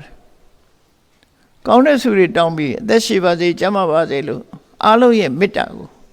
ရရှိထားတယ်လို့ဆိုအဲ့ဒီအားလုံးရဲ့မေတ္တာကိုရရှိတဲ့ခေါင်းဆောင်တူပြည်သူချစ်သောခေါင်းဆောင်လို့ဆိုလို့တယ်ပေါ့အဲ့တော့အားလုံးရဲ့မေတ္တာကိုရတယ်ဆိုတာရာခိုင်နှုန်း 100% တရားရာခိုင်နှုန်းမေတ္တာရတဲ့လူလောကမှာရှိသလားဆိုမရှိနိုင်ဘူးမြတ်စွာဘုရားတောင်မှ 100% မရဘူးသို့တော့ကိုယ့်ဘက်ကမေတ္တာမပြတ်ဖို့အရေးကြီးဆုံးပဲကိုယ့်ဘက်ကမေတ္တာမပြတ်ဘူးဆိုလို့ရှိရင်ကိုယ့်ဘက်က 100% ဖြစ်ပြီမယ်နောက်ဘက်တခြားဘက်က 100% ဖြစ်ချင်မှဖြစ်မယ်ကိုယ့်ဘက်ကတော့ဖြစ်အောင်ကြိုးစားလို့ရတယ်သူများဘက်ကတော့ကိုကြိုးစားလို့မရနိုင်ဘူးကုန်လုံးဖះတော့မရဘူးလို့ဆိုသို့တော့ကိုယ့်ဝတရားနဲ့အညီအလုံးရဲ့ချစ်နှက်မှုကိုရအောင်တရားမျှတမှုနဲ့ဆောင်ရွက်ရမယ်လို့ဆိုတာဒီသုတ်တန်ရဲ့အထီးကတော့စိတ်ပိုင်းဆိုင်ရာမဟာနာမကိုဟောတာမဟာနာမဆိုတဲ့လက်ဆွေကောင်းဆောင်တစ်ယောက်ပေါ့သူကမဟာနာမဆိုတာတာဂိဝေမင်းထဲမှာလည်းဒီနာမည်ရှိတယ်လက်ဆွေမင်းထဲမှာလည်းပဲဒီနာမည်ရှိတယ်ဒီတာမန်တတိတကြွယ်ထဲမှာလည်းပဲဒီနာမည်ရရှိတယ်နာမည်တူတွေပေါ့အခုကလက်ဆွေတဲ့ကခေါင်းဆောင်တစ်ယောက်ဖြစ်တဲ့မဟာနာမကိုဒီရချင်းငါရက်နဲ့ပြည့်စုံပြီဆိုရင်ကြီးပွားတိုးတက်မှာပဲဘယ်တော့မှမဆိုးရုံနိုင်ဘူးလို့မြတ်စွာဘုရားကလက်ဆွေကုမာရကသုတ်တံကိုဟောတာအဲ့ဒီသုတ်တံဟာသင်္ကန်းစာယူပြီးတော့လိုက်နာကျင့်သုံးရမယ်သုတ်တံလေးတစ်ခုပဲလူဆိုတာအဓိကနံပါတ်1မေတ္တာရမှအလုံးရဲ့မေတ္တာရရှိပြီဆိုလို့ရှင်လုပ်ငန်းကိုင်တာတွေပို့လို့အဆင်ပြေလာပြီးတော့ကြီးပွားတိုးတက်မှုဖြစ်လာနိုင်တယ်အဲ့တော့ကြီးပွားတိုးတက်မှုကြတော့လှုပ်ဆောင်မှုနဲ့ဆိုင်သွားတယ်ဒါစိတ်ပိုင်းဆိုင်ရာညီညွတ်ရေးမေတ္တာခိုင်မာရေးအတွက်ဒီအချက်ကိုမြတ်စွာဘုရားအထက်ကဟောတာဟောပြီးတော့ခေါင်းဆောင်ဖြစ်လာလို့ရှိရင်ရှိရမယ့်အရေးချင်းတွေရှိတယ်ဘုရားဟောကြားတဲ့အဆုံးအမတွေထဲမှာခေါင်းဆောင်တွေရဲ့အရေးချင်းတွေဆိုတာရှင်းရှင်းလင်းလင်းဖော်ပြထားတာရှိတယ်ပေါ့နော်ဥပမာမဲ့ဒီနာယကကုံ6ပါးတို့ခမဇာဂရိယုဋ္ဌနံတံဝိပါကောတရိခဏခုခေတ်တော့နာယကလူကြီးတွေဆိုအကြံပေးတဲ့ရောက်သွားဥက္ကဋ္ဌဆိုမှဒါဥက္ကဋ္ဌရဲ့အရေးချင်းလို့ပဲပြောမှာနော်ဥက္ကဋ္ဌတွေခေါင်းဆောင်တွေရဲ့အရေးချင်းဟာဒီ6မျိုးသူတို့တတိထားပြီးတော့လှုပ်ဆောင်မှုလို့တယ်နံပါတ်1ကဘာတော့ဆိုသိခံစိတ်ရှိရမယ်သိခံတယ်ဆိုတာဟာထက်ကနေရှိစိတ်ဆိုးတာတို့အာနာပြတာတို့မလုပ်ဖို့အရေးကြီးတယ်နော်ရသောအဖြစ်ခေါင်းဆောင်ဖြစ်သွားလို့ရှိရင်ငါတကောကောလာတတ်တယ်သိခံစိတ်ကယောနေလာတတ်တယ်အောက်လူတွေရဲ့အမှားကိုသိမခံနိုင်တာလေဒါသိခံစိတ်မရှိတာလို့ပြောတယ်တစုံတစ်ယောက်ကကိုယ်ဝေဖန်လာရင်လည်းမခံနိုင်တာဝေဖန်တာလည်းခံနိုင်ရမယ်စိတ်ဆိုးစရာကြုံလာရင်လည်းပဲသိခံနိုင်ရမယ်ကိုယ်တိုက်ရိုက်ဆဲလာရင်ခုခေတ်ဆိုဆဲတဲ့လူက Facebook ကလည်းဆဲတာပဲလေကိုရှိမဆဲရဲလည်းဘေးကနေဆဲတာတည်းရှိတယ်ဘာပဲဆဲဒါကိုသိခံတယ်ဆိုတဲ့အဓိပ္ပာယ်ကပြန်ပြီးတော့တုံ့ပြန်မနေဘူးသူကြိုက်တာပြောပါစေနေလိုက်တဲ့သဘောပဲနော်ကိုကဒီအတွက်စိတ်ထဲမှာအနှောင့်အယှက်မဖြစ်အောင်နေတာကိုသိခံတယ်လို့ခေါ်တယ်စိတ်ထဲကတေးမှတ်ပြီးတော့တကွေးကြတွေ့မယ်ဆိုရင်တေးမှတ်လို့ရှင်ဒါသိခံတာမဟုတ်ဘူးသိခံတယ်ဆိုတာဘာမှမှတ်သားပြီးတော့မထားပဲနဲ့ပြောသမျှတွေကိုအောင်ဤထားပြီးတော့ကိုလုံးတင်တာကိုဆက်လက်လုပ်တယ်အဲ့ဒါကိုခမာလို့သိခံတယ်လို့ခေါ်တယ်ဇာဂရိယဆိုတာခေါင်းဆောင်လုပ်တဲ့ပုဂ္ဂိုလ်ဟာနိုးကြတက်ကြွမှုရှိရမယ်နိုးကြတက်ကြွမှုဆိုတာခေါင်းဆောင်ဟာအမြဲတမ်းအလန့်ဖြစ်နေရမယ်သူများတဲ့ခက်ရှိပြေးတဲ့အမြင်တွေတို့ဘာတွေတို့ရှိနေဘူးလိုအပ်တယ်ပေါ့နော်အမြဲတမ်းခေါင်းဆောင်ဟာ တက်ကြွနေရမယ်ဥဋ္ဌာဏလုံလဝိရိယရှိရမယ်သူများတဲ့2ဆ3ဆကြီးမားတဲ့လုံလဝိရိယတန်ဝိဘာကကိုတယောက်တည်းမသုံးဆွဲပဲနဲ့မျှဝေပေးတတ်တဲ့ပုဂ္ဂိုလ်မျိုးရှိကိုအကြောင်းနဲ့မကြည့်ပဲနဲ့သူများအကျိုးပါကြည့်ရမယ်လို့ဆိုလို့အားလုံးကိုမြတ်တာတဲ့အကျိုးကြည့်ရတရားဆိုတာခေါင်းဆောင်ဆိုတာနောက်လိုက်တဲ့ပုဂ္ဂိုလ်တွေပေါ်မှာမေတ္တာထားရမယ်အကျဉ်းနာထားရမယ်မေတ္တာဆိုတာသူ့ကိုကောင်းစားစေချင်တာမေတ္တာအကျဉ်းနာဆိုတာကရုဏာတရားထားတာအဲ့တော့ဒီနေရာမှာတရားလို့တင်ပြောလိုက်တော့မေတ္တာကရုဏာကိုအဓိကထားတာမုဒိတာပွားဖို့လည်းပဲအရေးကြီးတယ်လို့ပြောတခါတရံခေါင်းဆောင်အရေးချင်းနဲ့နောက်လိုက်အရေးချင်းကကောင်းလာလို့ရှိရင်အိတ်တာဖြစ်တတ်ပြန်တယ်ဂျက်လက်စီဖြစ်လာအဲ့ဒါမျိုးမဖြစ်ဖို့လေလိုတယ်ခေါင်းဆောင်ဟာအိတ်ခဏတဲ့လုပ်ငန်းကိုင်တာနဲ့ပတ်သက်ပြီးတော့အမြဲမပြတ်စစ်ဆေးကြည့်ရှုနေရမယ်လို့ဆိုလိုတယ်အဲ့ဒါခေါင်းဆောင်နာယကဥက္ကဋ္ဌတို့ပြည့်စုံရမယ်အရေးချင်းတွေဒါမှကြီးပွားတိုးတက်မှုခုနကအခြေခံကအလုံးရဲ့မေတ္တာရပြီရတဲ့အခါမှာဒီအချက်တွေကိုလိုက်နာမယ်လို့သူတို့ဆိုလိုတယ်နော်ဒါတွေလိုက်နာဖို့လိုအပ်တယ်နောက်တစ်ခါစီယုံရည်နဲ့ပတ်သက်လာလို့ရှိရင်မြတ်စွာဘုရားဟောထားတဲ့သင်္ဃဝတ္ထုတရား၄ပါးဆိုတာရှိတယ်သင်္ဃဆိုတာစုစည်းတာချီးမြှောက်တာတစ်ဖက်သားရဲ့ဒီတစ်ဖက်သားကိုချီးမြှောက်ပြီးစီယုံပေးတဲ့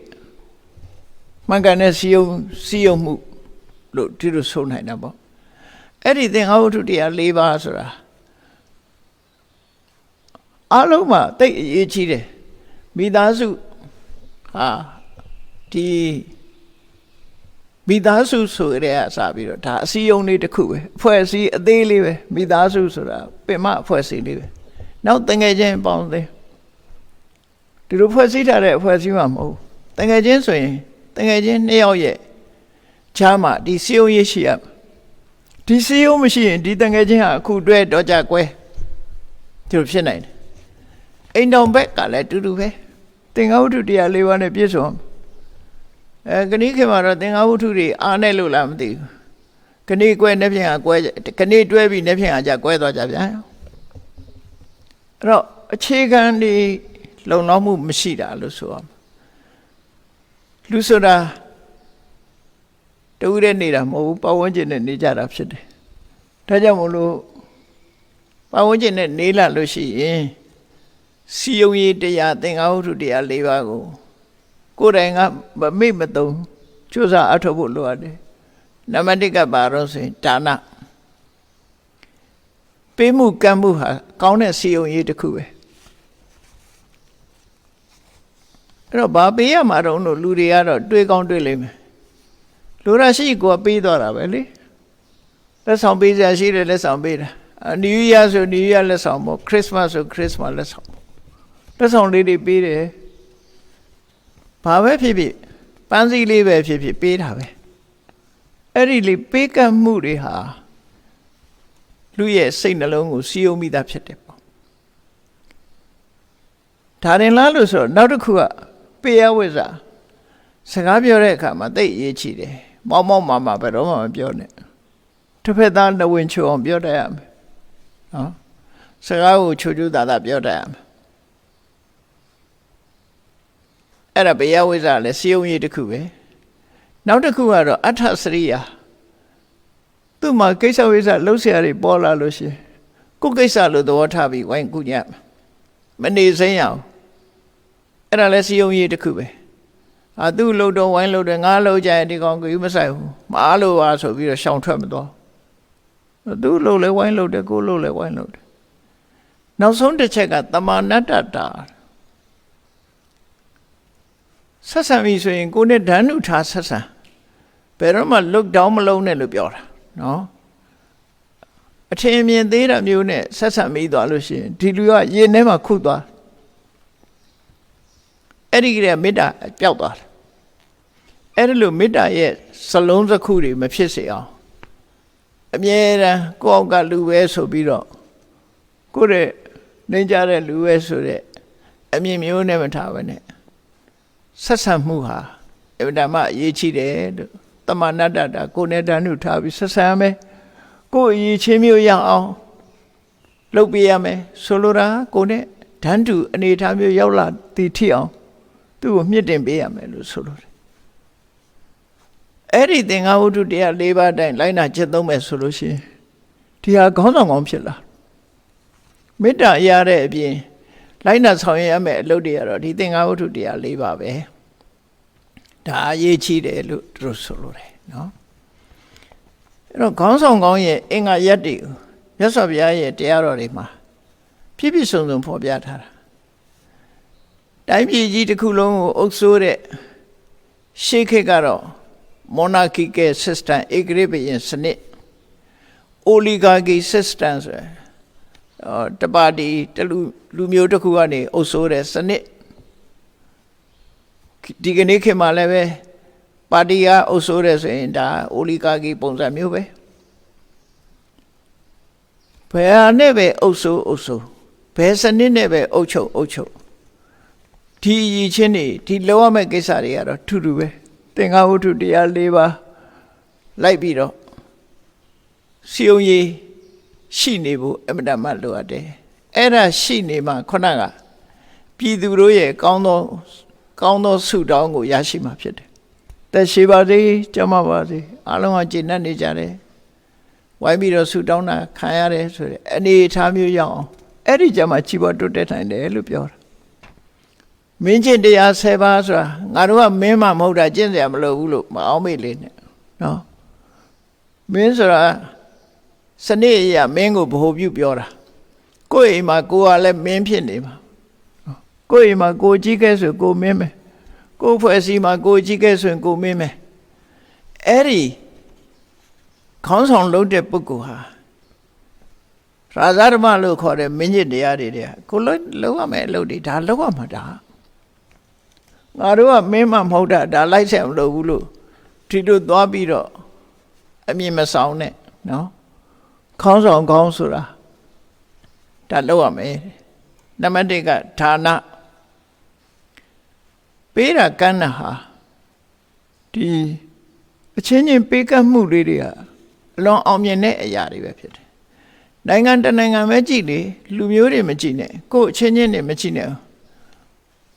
ဟိုနိုင်ငံကနေကိုယ်နိုင်ငံကိုထောက်ပံ့တယ်ဆိုအဲ့နိုင်ငံကထောက်ပံ့တဲ့နိုင်ငံမျက်နှာရတာပဲလေရတယ်မေတ္တာရှိတယ်သူဆိုရင်စီးပွားရေးလုပ်ခွင့်နေလွယ်လွယ်ကူပေးတာဒါနပဲအဲ့ဒါကိုယ်နိုင်ငံအတွက်ထောက်ပံ့တဲ့ကူညီတယ်အဲ့ဒါလိုပဲလူရဲ့စိတ်ဓာတ်ကိုလိုအပ်နေတာကိုကူညီမှုဆိုတဲ့ဒါနဟာလူတိုင်းအတွက်လိုအပ်တဲ့အရာဖြစ်တယ်ဒါနလေးတစ်ခုနဲ့ပြီးလာလို့ဆိုမပြီးဘူးလိုအပ်ချက်တွေရှိတယ်ကိုချင်းတရားကောင်းမှုလိုတယ်သီလပြိဿာကဒီစွန့်လွတ်အနစ်နာခံမှုတွေရှိရမယ်ဣဇဝရိုးသားမှုဒါတော့တော်တော်အရေးကြီးတဲ့လူရဲ့ဂုဏ်သိက္ခာပဲမယုံမသားလုံးလို့ခံလိုက်ရတဲ့လူဟာဒီပုဂ္ဂိုလ်တစ်သက်လုံးဆက်ဆံမှာမဟုတ်တော့ဘူးနော်ဣဇဝရိုးသားဖြောင့်မတ်ရမယ်မတ္တဝနုညံ့တယ်ဆိုတာဟိုပြောညံ့တာနဲ့သွားမရောနဲ့နုညံ့တာဆိုတာမာနခက်ထမှုဒေါသခက်ထမှုမရှိတာကိုပြောတာနော်နုညံ့တယ်ဆိုတာပြောညံ့တာမဟုတ်ဘူးစိတ်ဓာတ်ပြောညံ့တဲ့လူကတော့အသုံးမဝင်ဘူးအဲ့ဒီနေရာမှာနုညံ့တယ်ဆိုတာပြောဆိုဆက်ဆံမာနတွေနဲ့မာနကြည့်ပြီးတော့ခက်ထန်တဲ့ဟာပြောလို့ဆိုလို့ဆွေးနွေးလို့မရတာမျိုးကအဲ့ဒါခက်ထန်သူလို့ခေါ်တယ်ပြောလို့ဆိုလို့ရှင်းပြလို့တက်ခတ်တဲ့ပုဂ္ဂိုလ်တွေဒါမတ္တဝလို့ခေါ်တယ်နုညံ့မှုနော်နုညံ့မှုပျော့ပြောင်းမှုပြည့်ပြည့်မှုရှိရမယ်လူဟာလာမပြောနဲ့ငါပြောတဲ့အတိုင်းနားမထောင်ခြင်းမှုဆိုပြီးတော့လူခက်ထမျိုးတွေမလုပ်ရဘူးလို့ဆိုလိုတယ်ပြည်လည်မှုရှိရမယ်မတ္တဝတပဆိုတာကိုယ်တိုင်းကိုကဒီချိုးချိုးချမ်းချမ်းနေထိုင်ပြီးတော့စမ်းပြအဖြစ်နေထိုင်နိုင်ရမယ်အကောဓာဆိုထိတ်ကနေရှိဒေါသထွက်တာမျိုးမလုပ်အောင်ဒေါသမထွက်ရအောင်မွေဟောက်တယ်လို့မထိလိုက်နဲ့ထိလိုက်ရင်ပြင်းထောင်ပေါက်မယ်ကိုက်မယ်ဆိုတဲ့ပုံစံမျိုးအဲ့ဒါမျိုးမဖြစ်စေရဘူးတဲ့ရှူတိုင်းမလုပ်ရဘူးလို့ဆိုလို့တယ်ကိုဒေါသကိုပြင်းမထွက်စေရအောင်အဝိဟိန္ဒ ဘယ်သူကိုမှညှဉ်းပန်းနှိပ်စက်တဲ့အလုပ်မျိုးမလုပ်ရဘူးခန္တီသူများဆဲတာပဲဖြစ်စေအတင်းပြောတာပဲဖြစ်စေအလုံးဟာအောက်ဤသိခံနိုင်ရမယ်အဝိရောဒနာကိုချင်းချင်းထဲမှာဆန့်ကျင်ဘက်တွေမလုပ်ရဘူးမဆန့်ကျင်အောင်နေတတ်ရမယ်ဆိုဒါမင်းကျင့်တရား10ပါးလို့ခေါ်တယ်မင်းနေတာကျင့်ရမှာမို့မင်းကျင့်တရားပြောတာမဟုတ်ဘူးခေါင်းဆောင်ကောင်းတွေကျင့်တဲ့အကျင့်မျိုးပဲခေါင်းဆောင်မှန်သမျှဒီအခြေအနေတွေကိုကြည်ကြကြကိုအထောက်နိုင်လို့ရှိရင်ပြည်သူချစ်သောခေါင်းဆောင်ဖြစ်မှာသိချတယ်ပေါ့ဒါကြောင့်မို့မြတ်စွာဘုရားဟောတဲ့လက်ဆွေကုမာရကသုတ်တံမှာခေါင်းဆောင်ကောင်းဖြစ်အောင်လုပ်ရတယ်ဆိုဘာကြောင့်ခေါင်းဆောင်ကအရေးကြီးနေတာလဲခေါင်းဆောင်ရဲ့နောက်လိုက်ရဲ့နှစ်ခုရှိတယ်မြတ်စွာဘုရားဟောတဲ့တရားတော်ကိုအခြေပြုပြီးတော့မြန်မာနိုင်ငံမှာပြောလေးဆိုလေးရှိတယ်ရေးသားထားလေးရှိတယ်ဆုံးမစကားတွေရှိတယ်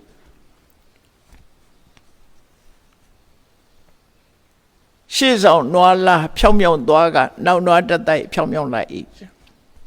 ဆိုလိုတာခေါင်းဆောင်ကောင်းလို့ရှိရင်နောက်လိုက်တွေကောင်းလားကနေ့ခေတ်တော့ခေါင်းဆောင်ကောင်းရှိရင်ခေါင်းဆောင်ကောင်းနဲ့ခေါင်းဆောင်ကောင်းရှိဖို့တဲ့နောက်လိုက်ကောင်းရှိဖို့လိုတယ်ဆိုပြီးတော့ပြောလာကြပြန်တယ်မှန်တော့ခေါင်းဆောင်ကောင်းလို့ရှိရင်နောက်လိုက်ကကောင်းလာမှာပဲသိကြတယ်အဓိကကတော့ခေါင်းဆောင်ကိုပဲအဓိကထားပြောတယ်ရှေ့ဆုံးအဲ့ဒါလေးကိုမှတ်သားကြည့်ပမာစကားဟာဘယ်ကနေပြီးတော့ယူပြီးတော့ပြောတာတော့ရှေ့ဆောင်နွားလာဖြောင်းမြောင်းသွားကနောက်နွားတက်တိုက်ဖြောင်းမြောင်းလိုက်ဤဆိုတာဒါဥပမာအနေနဲ့ပြောတာပါဠိစာပေမှာအရမိကသုတ်တံဆိုတာမြတ်စွာဘုရားဟောတာရှိတယ်အဲ့ဒီသုတ်တံကလာတဲ့စကားလုံးပဲဒါဂုဏံစေတရမာနနံဥစုံခိစ္စတိပုံငောတဲ့နွားအုပ်ကြီးတအုပ်ဟာတရားရွှေ့သွားကြတယ်အဲ့ဒီထဲမှာခေါင်းဆောင်နွားကြီးကလမ်းဖြောင်းဖြောင်းသွားလို့ရှိရင်တဲ့တဗ္ဗခာဝီဥစုံကိစ္ဆန္တိနိတ္တေဥစုံကတိတတိသူဖြောင်းဖြောင်းသွားလို့ရှိရင်နောက်ကနွားအုပ်ကလည်းသူ့နောက်အကုန်လိုက်သွားကြတယ်ဒါစေဖာရီတို့ဘာတို့ကြည့်လိုက်မဲ့ဆိုရင်တော်ရိုင်းတရိษံတွေတောင်မှပဲခေါင်းဆောင်နောက်လိုက်ကြတာလေအကုန်လုံးသူသွားရအကုန်လိုက်ကြတာအဲ့တော့မြတ်စွာဘုရားဥပမာအနေနဲ့ဟောတာဟောချင်တာကဘာတော့ဆိုဧဝမေဝံမနုဿေတုယောဟောတိတိဋ္ဌတမတောဒီတိုင်းပဲတဲ့လူအတိုင်းဝိုင်းထဲမှာအကြီးအမြတ်လို့ခေါင်းဆောင်တင်ထားတဲ့ပုဂ္ဂိုလ်ရှိတယ်ဥက္ကဋ္ဌတင်ထားတဲ့ပုဂ္ဂိုလ်ရှိတယ်နော်အဲ့ဒီဥက္ကဋ္ဌလို့ဆိုရဲမြင့်မြတ်တဲ့ပုဂ္ဂိုလ်အမြတ်ခေါင်းဆောင်အဖြစ်တင်ထားတဲ့ပုဂ္ဂိုလ်ဟာတဲ့သောတစေဓမ္မံစရေတိပကေဝဣတရာပစာသောတစေဓမ္မံစရတိအဲ့ဒီပုဂ္ဂိုလ်ကတရားဥပဒေကိုလေးစားတယ်မြတ်တာတယ်နော်ဆိုလို့ရှိရင်နောက်လူတွေကလည်းပဲတရားဥပဒေလေးစားတဲ့ပုဂ္ဂိုလ်တွေမြတ်တာတဲ့ပုဂ္ဂိုလ်တွေဖြစ်လာသူကိုယ်တိုင်ကမမြတ်မတဥပဒေမလေးစားတဲ့ပုဂ္ဂိုလ်ဖြစ်လာလို့ရှိရင်ကျန်တဲ့ပုဂ္ဂိုလ်တွေလည်းမမြတ်မတမလေးစားဖြစ်လာမှာအဲ့တော့သူကိုယ်တိုင်ကတရားကိုအလေးမြတ်တရားလမ်းကြောင်းတိုင်းနေထိုင်တယ်သူကတရားလမ်းကြောင်းတိုင်းနေလို့ရှိရင်ပကေဝဣတရာပစာသူနောက်လိုက်တွေပြောစရာမလိုတော့ဘူးသူကျင့်တဲ့အတိုင်းလိုက်ပြီးတော့ကျင့်ကြတယ်တပ္ပရတ္ထံဒုက္ခသေတိတနိုင်ငံလုံးတတိုင်းပြည်လုံးဟာချမ်းသာတယ်အဲ့တိုင်းနေတနိုင်ငံလုံးတတိုင်းပြည်လုံးဟာချမ်းသာကြွယ်ဝပြီရာဇာစေဟောတိဓမ္မိကောတဲ့တိုင်းပြည်ကောင်းဆောင်ကတရားနိလန်းအတိုင်းဥရိစိကံနဲ့အညီနေထိုင်သွားပြီဆိုလို့ရှိရင်အဲ့ဒီတိုင်းပြည်ဟာချမ်းသာပြီးတော့ကြီးဝါတိုးတက်လာမယ်ဒါကမြတ်စွာဘုရားဟောခဲ့တဲ့တရားတွေပဲအဲ့တော့မြတ်စွာဘုရားတရားတော်ဟာကိုယ်ကိုယ်ယုံတက်တက်ဘာသာတရားဒီလိုဟာမျိုးမဟုတ်ဘူးတိုင်းပြည်ထူထောင်တဲ့နေရာမှာလည်းပဲဒီတရားဟာအရေးကြီးတယ်နေ့စဉ်ဘဝကျင့်သုံးတာလည်းပဲဒီတရားတွေအရေးကြီးတယ်လူတရားတွေကိုမြတ်စွာဘုရားဟောတာလူတွေဘဝမှာအလုံးကတော့နိဗ္ဗာန်ရောက်ကြောင်းတရားလို့ကြီးပဲထင်နေကြတယ်မှန်တော့နိဗ္ဗာန်ဆိုတာလမ်းဆုံးမနိုင်ကိုပြောတာ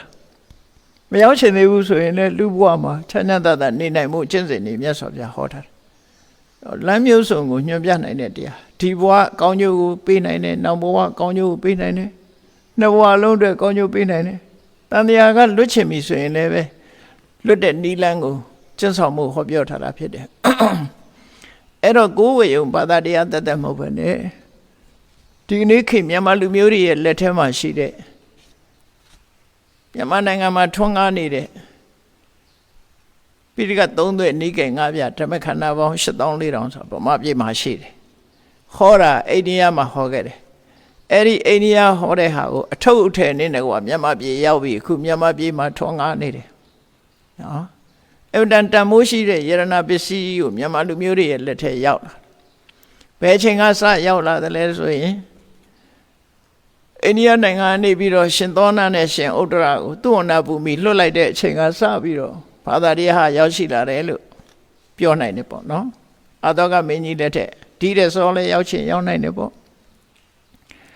နောက်နောထာဘုရင်ကြီးလက်ထက်ရောက်တဲ့အခါကျတော့အဲ့ဒီသူ့အနာပူမီတထုံမှာရှိတဲ့ပိဋကတ်တွေတိရိလင်္ကာအခုဒီကနေ့တိရိလင်္ကာလို့ခေါ်တဲ့တိဟိုနိုင်ငံမှာရှိတဲ့ပိဋကတ်တွေအဲ့ဒီပိဋကတ်တွေယူပြီးအလုံးတိုက်ဆိုင်ပြီး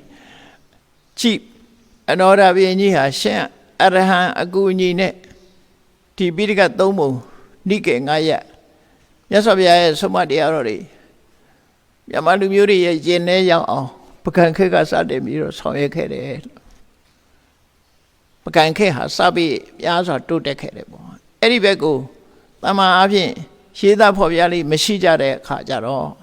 ပကံခေတ်ရဲ့တိုးတက်မှုဟာလူတွေကတော့ရုပ်ပိုင်းဆိုင်ရာလောက်ပဲသိတယ်လက်ဝင်ရိုးတဲ့တញ្ញញ្ញပကံဖျားပေါင်းဆိုဖျားပြူဖျားပြက်တွေပဲကြည့်ပြီးတော့ပကံခေတ်ကဖျားတဲ့တယ်ပဲဒါလောက်ပဲသိကြတယ်အမှန်ကပကံခေတ်ရဲ့ဒီဘုရားတရားတော်တွေလိုက်နာကျင့်သုံးမှုဟာအမြဲတမ်းကြီးမားတယ်လို့ဆိုရမယ်နောက်ပိုင်းမှာစာပေနဲ့ပတ်သက်ပြီးရေးသားထားတာတွေများစွာရှိတယ်ပေါ့အဲ့တော့အနောယထာဘုရင်ကနေစပြီးတော့မြန်မာနိုင်ငံကိုတည်ထောင်သွားတဲ့ဘုရင်ကြီးတွေအုပ်စီးသွားတဲ့ဘုရင်တွေဟာ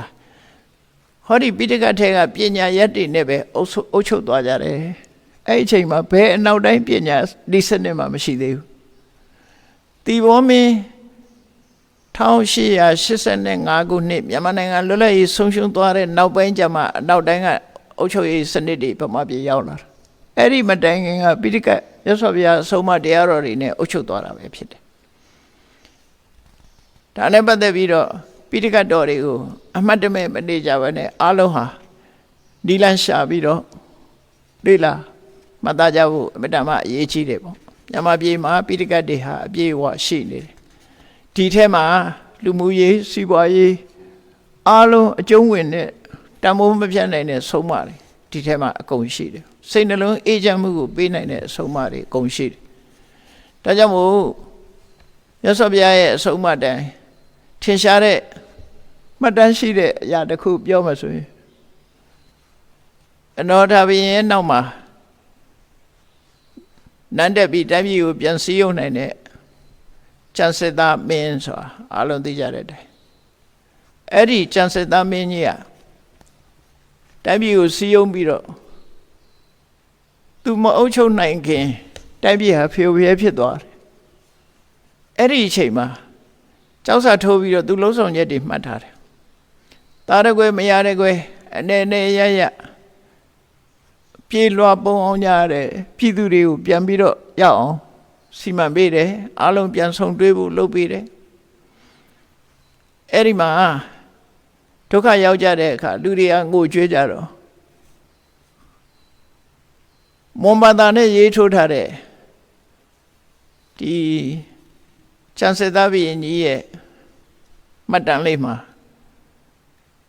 ဒုက္ခရောက်တဲ့ပြည်သူတို့ရဲ့မျက်နှာကိုမျက်ရည်ကိုသူတုပ်ပါမယ်လက်ရလက်ဖြင့်စားစရာတောက်စရာတွေပေးပါမယ်လက်ဝဲလက်ဖြင့်အဝတ်တန်းစာတွေပေးပါမယ်တို့အဲ့ဒီလိုမြတ်စွာဘုရားဟောထားတဲ့အကျဉ်းတရားအတိုင်းမေတ္တာရအောင်သူပြန်လုပ်ပြီးနိုင်ငံတော်ကြီးကိုပြန်ပြီးတော့စီယုံခဲ့တာဖြစ်တယ်ဗမာသမိုင်းကိုတည်တည်ချာချာလေ့လာဖတ်ရှုကြည့်တဲ့အခါနောက်ဆုံးမှလည်းပဲ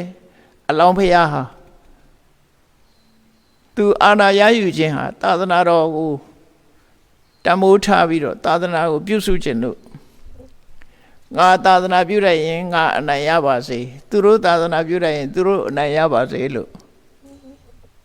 ဆင်ဥကင်းထက်ကနေပြီးရွှေကြရားနဲ့ရေသွန်းလောင်းပြီးတော့